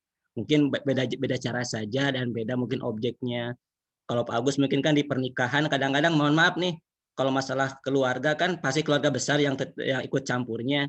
Bagaimana kadang-kadang mertua nyalahin menantunya, nggak mungkin nyalahin anaknya kan gitu. Dan Pak Agus juga kan mungkin berkomunikasi dengan mertuanya. Betul. Nah, apal Pak Jalal, Pak nikah Pak Jalal deh. Bocoran Pak. Ya ramai pisan diskusi teh ya Pak Jalal, urang kami Pak Jalal, urang kami. Terang. Pak Anan. Pak Agus. Ya, Pak Anan laksanakan. Siga Pak Agus mah siga nu ngaheureyan nyatanya ngaroskeun teh siga nu ngaheureyan gitu. Nah, jadi menurut saya begini Pak Agus, berkaitan dengan cara komunikasi yang baik dengan orang tua yang memang diindikasikan punya anak yang hiperaktif. Ini kan tadi sudah bicara profesional yang Pak Diman sampaikan. Tadi juga Pak Ruslan sudah menyampaikan pendekatan marketing, bagaimana, wah luar biasa gitu kan. Nah, di samping yang tadi, coba tambahkan bahwasanya seorang konselor yang profesional itu kan dia pasti memiliki data-data dan to list gitu ya. Artinya dia punya data-data khusus yang memang secara fakta lain omdo hungkul gitu. Bukan hanya ngomong tetapi dia dengan fakta menyampaikan begini gitu kan. Nah, awalnya juga kan pasti menyamakan persepsi ibu teh hoyong kumaha ieu murang kali dititipkeun ka sakola teh kan gitu. Apakah ini teh dititipkan di sekolah teh anak teh supaya hilang hiperaktifnya atau memang hilang aktifnya atau seperti apa? Sebetulnya kalau bicara masalah anak yang aktif ataupun hiperaktif, sebetulnya itu kan ada penyebab-penyebabnya. Itu perlu digali terlebih dahulu dan saya yakin orang tuanya pasti lebih paham mengenai penyebab-penyebabnya itu kan gitu. Jadi coba pakai to-do list yang memang benar-benar berdasarkan fakta dan data dalam proses penyelesaian anak-anak itu sendiri begitu ya. Itu. Nah, selanjutnya yang perlu diketahui, kita kan ini adalah di pendidikan. Ini kan kita berbasis pendidikan agama Islam. Kita harus kembali kepada sejarah Rasulullah SAW, diantaranya bagaimana beliau dalam mendidik anak begitu ya. Jadi beliau itu justru ketika memiliki ya Hasan Hussein sebagai cucunya, kemudian juga putri-putrinya, beliau itu tidak pernah menampakkan satu kemarahan kepada anak gitu ya. Jadi beliau itu salah satunya terhadap buku yang memang saya baca, ternyata ketika ada sesuatu yang tidak setuju, Rasulullah itu banyak diam, kemudian meninggalkan diantaranya. meninggalkan anak itu. Jadi tidak usah berdebat tebal, tidak usah marah gitu ya. Jadi itulah konsep yang dibawa oleh Rasulullah SAW dalam hal menghadapi anak-anak yang memang punya masalah, diindikasikan punya masalah gitu kan. Dan memang kita akui bahwa Rasul pada saat bertindak wa ma yantiqu anil hawa in huwa illa wahyuha. Beliau itu tentu berdasarkan bimbingan wahyu. Nah, ketika Rasul pun adalah dalam hal berbagai persoalan itu didasarkan pada bimbingan wahyu dan ternyata efektif dan memang berhasil. Nah, itu yang kita contoh. Dalam artian anak-anak itu bagaimana, ya mungkin kalau anak-anak TK belum begitu paham ketika diajarkan materi-materi keagamaan. Tapi yang tepat itu adalah pembiasaan yang baik supaya memang pembiasaan yang baik itu adalah diikuti oleh anak-anaknya. Ketika anak usia SMP ataupun SMA, nah di situ mulai paham tentang arti sebuah keburukan, tentang arti sebuah hukuman. Makanya yang paling penting adalah ditanamkan kepada anak adalah tauhidnya dulu seperti yang pernah disampaikan oleh Rasulullah SAW. Baru disitulah materi-materi keagamaan termasuk materi-materi berkaitan dengan anak-anak itu bagaimana perilaku bersosialisasi, perilaku di rumah, perilaku di sekolah, supaya tidak menjadi anak-anak yang memang mengganggu secara kultur sosial, tidak mengganggu dengan teman-temannya, di lingkungan manapun dia mampu beradaptasi sesuai dengan yang diharapkan oleh orang tua, guru-guru, ataupun lembaga di mana dia belajar ataupun di mana dia bekerja, seperti itu. Jadi mungkin terima kasih. Terima kasih Pak Anan atas jawabannya, dan mungkin teman-teman sekalian untuk pertanyaan cukup 3 saja karena mungkin tidak bisa menampung pertanyaan yang lain karena begitu melebar, begitu sangat bergulir dan begitu sangat mengalir karena mungkin ini cenderung banyak berhubungan dengan kehidupan sehari-hari, dengan profesionalisme Bapak Ibu sekalian, sehingga persoalan ini menjadi real problem atau masalah yang nyata ada dalam kehidupan sehari-hari. Mungkin untuk mempersingkat waktu dan mengefisiensikan waktu, berhubung kelompok penampilnya tidak hadir karena ada masalah dan sebagainya macamnya, Pak Syed Jamaluddin tidak hadir, dan alhamdulillah diskusinya tetap berjalan. Untuk selanjutnya closing statement atau arahan, bimbingan, dan mungkin masukan untuk kita semua insya Allah akan disampaikan kepada beliau. Dengan hormat disilahkan.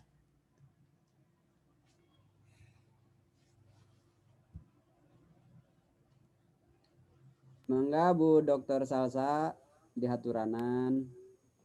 Iya, terima kasih. Alhamdulillah baru saja kita menyelesaikan diskusi kelompok dengan kelompok 1 yang alhamdulillah telah diselesaikan secara baik dan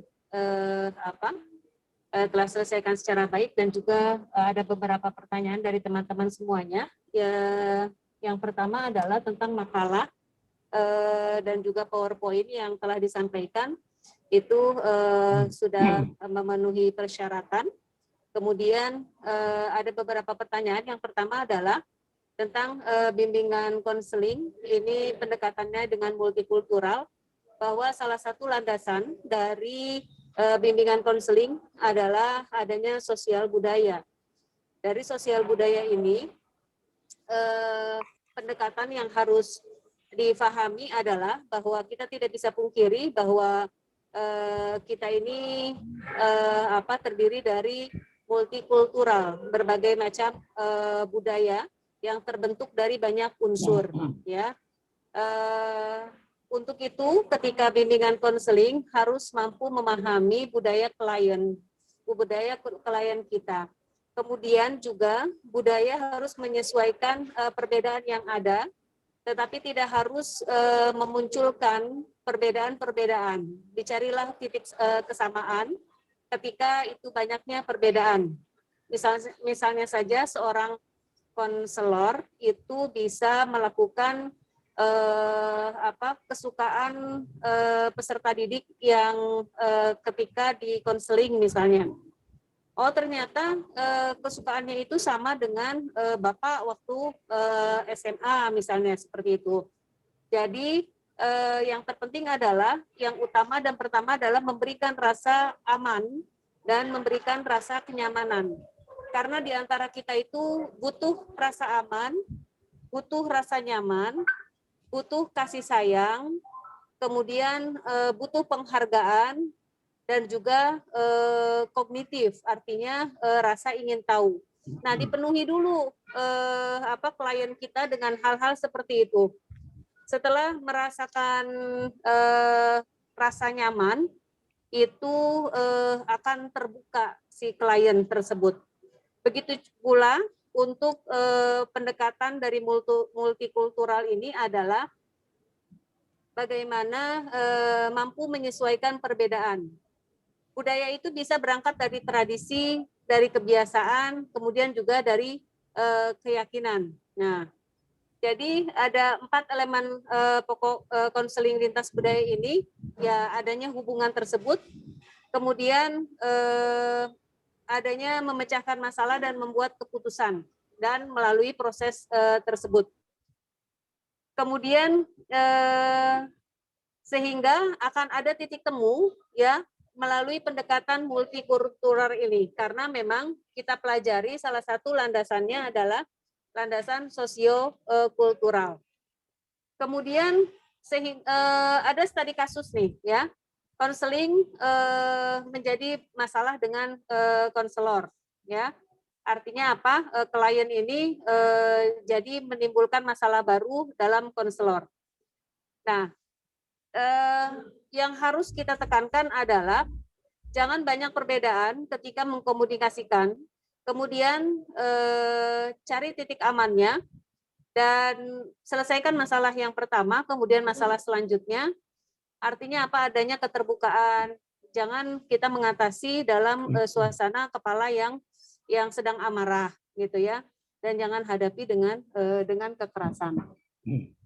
Kemudian dari Pak Abdul Razak, mengapa bimbingan konseling itu identik dengan dunia pendidikan, ya? Sesungguhnya bimbingan konseling ini bukan hanya saja ada di pendidikan, tetapi di bidang lain juga ada. Misalnya di bidang dakwah. Bidang dakwah itu disebutnya dengan penyuluh. Teman-teman kita tadi ada yang dari penyuluh juga. Kalau dari bidang dakwah ini ada disebutnya dengan irsyad, bimbingan konseling, ya. BK juga sama, cuma ranahnya itu bukan hanya di sekolah, tetapi ranahnya lebih kepada individu per individu, ya. Kemudian yang selanjutnya adalah karena memang khususnya di dunia pendidikan bahwa BK ini bimbingan dan konseling. Jadi perbedaan antara bimbingan dan konseling, bimbingan ini lebih kepada pemberian informasi, kemudian kegiatan pengumpulan data dan pencegahan bimbingan. Tetapi kalau sudah masuk kepada konseling, itu lebih kepada suatu keahlian, ya, keahlian mendapatkan pelayanan dari penyelesaian suatu permasalahan. Kemudian konseling atau BK ini ada di ranah dunia pendidikan karena memang di pendidikan ini yang konon katanya BK ini di pendidikan ini adalah suatu yang ditakuti. Padahal bimbingan dan konseling ini bukan hanya mengatasi siswa yang bermasalah, tetapi juga bisa mengarahkan siswa untuk ke jalur pendidikan selanjutnya dan keahlian-keahlian yang lain, ya. Kemudian karena ada di dunia pendidikan itu tugasnya itu bukan hanya untuk mengatasi suatu masalah, tetapi juga membantu mengembangkan kualitas kepribadian individu, kemudian membantu untuk mengembangkan kualitas kesehatan mental klien, membantu mengembangkan perilaku yang lebih efektif. Di dunia pekerjaan, di kantor-kantor juga ada bimbingan konseling, ya, bagaimana seorang pekerja itu bisa naik rating atau kualitas pekerjaannya itu dipandu dengan seorang konselor biasanya. Sehingga bagaimana supaya tidak tumpang tindih antara guru pendidikan agama kemudian mengambil alih tugas juga dengan bimbingan konseling, tugas bimbingan konseling itu diperlukan. Bimbingan konseling ini harus memiliki sertifikasi, ya, sertifikasi untuk keahliannya dalam bimbingan konseling. Seperti seorang guru juga sebentar.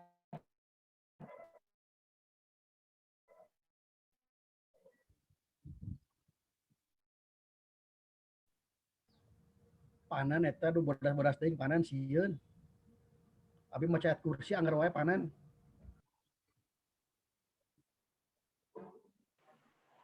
Oke, kita lanjutkan kembali ya. Mengapa bimbingan konseling dengan dunia pendidikan yaitu ya, sehingga harus ada sertifikasi seorang bimbingan konseling atau BK. Kemudian Pak Agus ini juga menarik pertanyaannya, bagaimana cara menghadapi anak yang hiperaktif.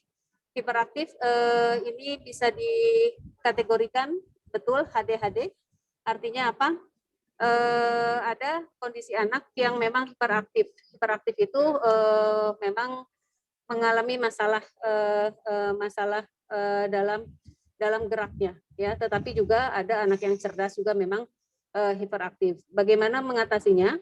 Yaitu harus dilatih membangun kehidupan anak yang terstruktur, kemudian disiplin positif, kemudian juga anak harus beraktivitas, dialihkan kegiatan-kegiatan itu dengan hal-hal yang aktivitas lain sehingga dia terarah ke arah geraknya. Kemudian hubungan keluarga juga harus sehat. Komunikasi antara keluarga dan juga sekolah itu harus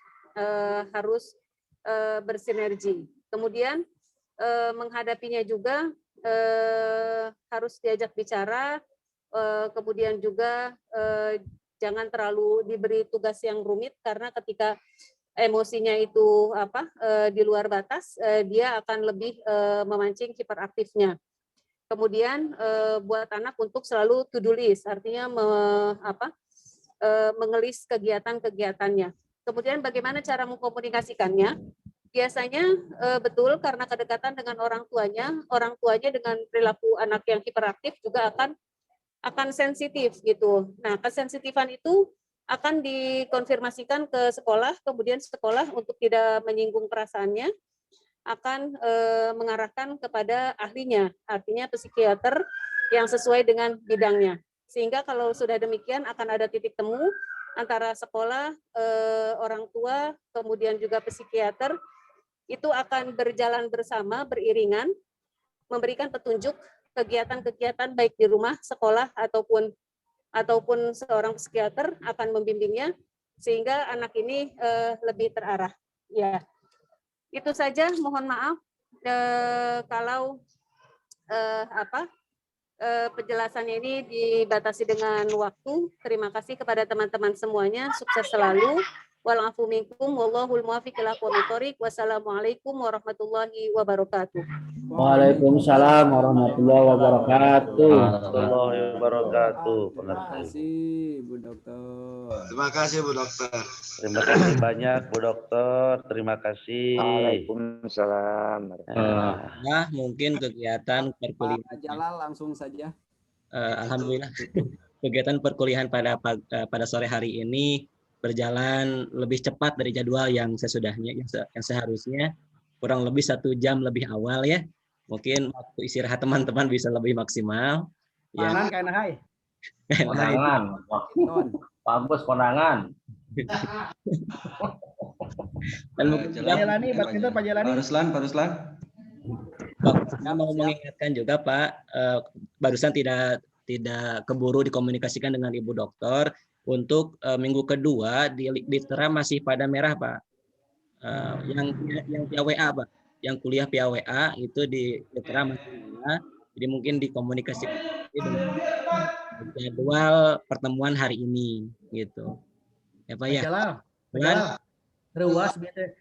Lupa dikomunikasikan ke Bu Dokter, sini cekek deui. Ruslan. Kalau LMS jalan.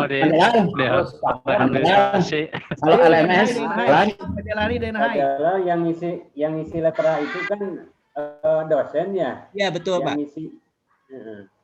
Jadi ya intinya kan menurut saya begini mengenai masalah di litera, ketika Pak Kosma dan tim Pak Jalan yang lainnya punya data-data terkait yang hadir di hari perkuliahan sesuai dengan mata kuliah yang bersangkutan, saya kira akan membantu ketika pada dosen Bu dosen ini mahasiswa ini hadir kenapa masih merah, saya kira bisa kolektif lah dengan Pak Kosma atau Pak Jalan begitulah. Ya, Ruslan. Upi kangge nim Pak nu abdi lepat ujungna sampai sareng Pak Kohar manawi kumaha Pak? Mohon atau dikomunikasikan Pak Abdul Rojak atau dikomunikasikan ke nanti ke TU eta teh lepat ketik lepat curug oke dipastikan mudah-mudahan sedikit dokumentasi dokumen atau daftar nama mahasiswa dan NIM yang dikeluarkan itu sudah benar. Nanti saya coba cek lagi. Gitu. Abdul Rojak, perbanyak istighfar dan sebanyak pembawaan anak.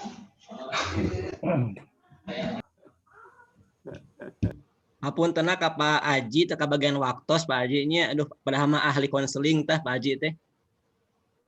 Pak Aji saha? Pak Aji Satriman. Wios wakilan ku Pak Agus. Ku Pak Agus diwakilan. Konseling nikah Pak Aji mah. Atos diwakilan ku Pak Agus atos. Aduh, eta Pak Aji ulah nangis. Ulah nangis aja jangan nangis. Sabar. Henteu teu nangis ngan sedih wungkul. Izin Pak dipayun Pak, izin Pak dipayun Pak. Bapak-bapak sadayana mangga orang sasarangan tutup kegiatan perkuliahan pada sore hari ini dengan bacaan Alhamdulillahirabbil alamin.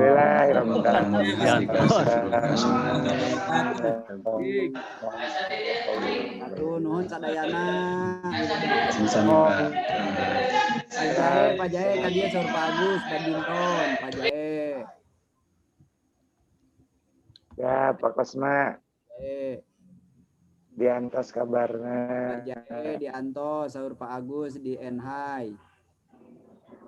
Pak Jaya Lani waktu tinggal Lebih teuing.